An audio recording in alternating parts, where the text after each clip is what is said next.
Trump, faiseur de paix, hein, qui l'aurait cru? Est-ce qu'on en serait ici à cet instant s'il n'avait pas été élu? Est-ce qu'on en est sûr de ça? Non, le titre est provocateur, je n'en suis pas sûr. Aujourd'hui, on a une avancée, puisqu'il s'agit donc de valider la fin de cette guerre qui est incompréhensible de tous les côtés. Bonne nouvelle. Quelqu'un a dit un jour, si tu veux la paix, prépare la guerre.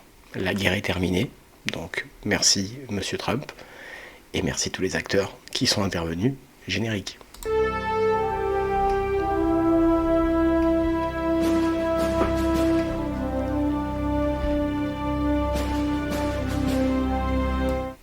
Alors bien évidemment, on va survoler toutes ces bonnes nouvelles, puisqu'il s'agit donc d'avoir un petit retour. Alors en l'occurrence, donc c'est tout frais, hein, bien évidemment. On va revoir un petit peu les réactions qui sont variées. Donc il le répète, voilà, c'est vrai que cette personne n'aime pas beaucoup la guerre. C'est vrai qu'on n'est pas habitué. Nous, on est habitué à des va-t-en-guerre. On va le célébrer. Bien évidemment, ils sont sur une guerre économique, donc ils ne font pas de cadeaux à tout pays qui n'est pas les États-Unis. Mais c'est vrai que cette boucherie, hein, nous, on voulait que ça s'arrête. Donc, du coup, bien évidemment, il y a encore d'autres problèmes, tellement d'autres conflits sur Terre. Mais saluons au moins ce dénouement. Hein. Moi, je pense que ça va se valider. Bravo à lui. C'est juste que si on avait eu Biden, où on en serait à cet instant? Vous avez lancé l'idée que la défense militaire doit augmenter en Europe et grâce à vous, on va survoler donc. Les défenses ont largement augmenté. Et ensuite, on a vu que les produits. Donc évidemment, il construit lui-même sa propre postérité. Non, voilà, donc évidemment maintenant, tout est en train donc de sortir, de se valider. Le oui de Poutine, mais Patrick Cohen. Oh. Voilà 2 jours que la proposition était sur la table. Elle a été émise mardi à Jeddah, en Arabie Saoudite, à l'issue de pourparlers entre Américains et Ukrainiens. Un arrêt des combats, prélude à de véritables négociations de paix, pressées par les Américains et les Européens de répondre à cette offre de cessez-le-feu. Vladimir Poutine s'y est donc plié il y a 2 heures pour dire ni oui ni non.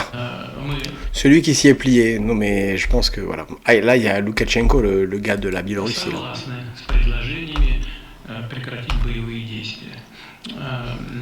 Je vous mets surtout les traductions, même s'il n'y a pas le visage, c'est pas grave.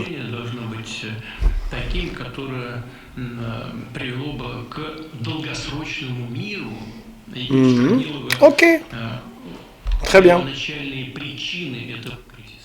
Oui, un arrêt des combats, mais à condition que des questions importantes. Ok, super. Donc, comme je vous le disais, c'est une bonne chose. Donc, on va juste regarder un petit peu, techniquement parlant, réellement. Vous voyez, comme je vous dis que je parlais de guerre économique, évidemment, ils vont surtaxer tout ce qui est alcool et compagnie. Mais continuons à poursuivre, donc à saluer justement ce geste, en fait. En tout cas, cessez-le-feu de 30 jours. Alors, évidemment, si on pouvait avoir un cessez-le-feu définitif, ça arrangerait tout le monde, évidemment. Maintenant, il est bien d'accord que c'est toujours une période de transition qui ensuite débouche en général sur quelque chose qui ne revient pas. Alors, il y a quand même très peu de personnes. Il y a Marine Le Pen qui dit Trump a été le seul à vouloir la paix. Bah tu vois, on est bien d'accord. Donc, merci Marine d'illustrer cette vidéo, puisque du coup, c'est juste pour saluer ça. Hein. Évidemment, c'est Donald Trump, qui doit avoir plein de défauts, évidemment. Mais bon, on salue quand même cette intensité qu'il a dans sa rhétorique sur le fait de... Il a l'air touché par le nombre de dégâts. Il parle de 3 morts par seconde ou quelque chose comme ça. Je pense qu'ils ont des datas qui doivent être assez effrayantes. Depuis qu'ils ont pris le contrôle depuis 2 ou 3 mois, là, ils doivent avoir des datas assez déstabilisantes, hein, parce qu'ils ont accéléré, donc bravo. Donc évidemment, on va juste se rappeler donc, de qui a été prix Nobel, plus ou moins et tout, parce que si Obama a pu être prix Nobel, en 2009, je vous le rappelle, il a fait des guerres, je ne sais pas, rappelez-les-nous dans les commentaires, évidemment, peut-être que je le sais, mais voilà, prix Nobel. Ah, donc le Trump, il va les arrêter, il a arrêté la guerre, il va avoir un prix Nobel, non? Qu'est-ce que vous en pensez, les 5 commentaires? Mais oui, avec le smile, la pub Fridan, yes, Hollywood Chewing Gum. Bon, ben voilà. C'est un héros, ben je sais pas, à vous de me dire si c'était vraiment un héros. Quels ont été Marie Curie, Robert Koch, les derniers prix Nobel? Werner Heisenberg font partie des stars du Nobel. Ils ont marqué la science d'une empreinte indélébile. Pourtant, le Nobel n'est pas infaillible. Plusieurs fois, le prix a récompensé des découvertes scientifiques moyennement recommandables. Voici le top 3 des Nobel pas vraiment mérités. Ah bon? Numéro 3, Monsieur Johannes Fibiger. En 1926, ce médecin danois rafle le prix Nobel pour sa découverte du Spiroptera carcinoma. Derrière ce nom barbare se cache un ver parasite qui aurait une fâcheuse tendance à déclencher des cancers. D'accord, oui. Ok, vous avez compris, ce sont les prix Nobel. et bah du coup, moi je trouve que si ça déboule vraiment sur cette période de transition à quelque chose qui s'arrête, tiens, cette personne, qu'est-ce qu'il nous dit? Donald Trump n'aime pas la guerre, il tu vois. n'aime pas la guerre. Il veut cesser la guerre. Et donc, il veut cesser la guerre au Proche-Orient, il veut cesser aussi, d'une certaine façon, probablement, la question avec l'Iran, et il veut cesser la guerre en Ukraine. Et donc, de ce point de vue-là, c'est une sorte de, je vais dire un gros mot, mais c'est une sorte de pacifiste. Alors dire Trump pacifiste, ça risque peut-être de choquer nos auditeurs, mais malgré tout, c'est son ambition.